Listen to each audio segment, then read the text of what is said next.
Hi hello ನಮಸ್ಕಾರ, ನಿಮ್ಮೆಲ್ಲರಿಗೂ colourful ಅಡ್ಡಾಗೆ ಸ್ವಾಗತ.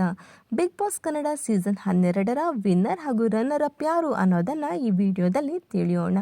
ಈ ಬಾರಿಯ ಬಿಗ್ ಬಾಸ್ ಕನ್ನಡ ಸೀಸನ್ 12ರಲ್ಲಿ 1ನೇ ಸ್ಥಾನಕ್ಕಿಂತ 2ನೇ ಸ್ಥಾನಕ್ಕೆ ಪೈಪೋಟಿ ಜಾಸ್ತಿ ಇತ್ತು.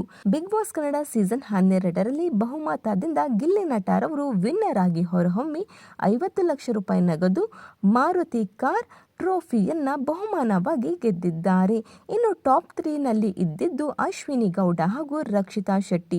ಇವರಲ್ಲಿ ರಕ್ಷಿತಾ ಶೆಟ್ಟಿರವರು 2ನೇ ಸ್ಥಾನವನ್ನ ಪಡೆದು 10 ಲಕ್ಷ ರೂಪಾಯಿ ನಗದನ್ನ ಗೆದ್ದಿದ್ದಾರೆ. ಇನ್ನು ರಾಜಮಾತೆ ಅಶ್ವಿನಿ ಗೌಡರವರು 3ನೇ ಸ್ಥಾನ ಪಡೆದು 5 ಲಕ್ಷ ರೂಪಾಯಿ ನಗದನ್ನ ಗೆದ್ದಿದ್ದಾರೆ. 4ನೇ ಸ್ಥಾನ ಯಾರ ಪಾಲಾಯಿತು ಅಂತ ನೋಡೋದಾದರೆ ಕಾವ್ಯ ಶೈವಾರವರು 4ನೇ ಸ್ಥಾನವನ್ನ ಪಡೆದಿದ್ದಾರೆ. 5ನೇ ಸ್ಥಾನ ರಘು ಹಾಗೂ 6ನೇ ಸ್ಥಾನ ಧನುಷ್.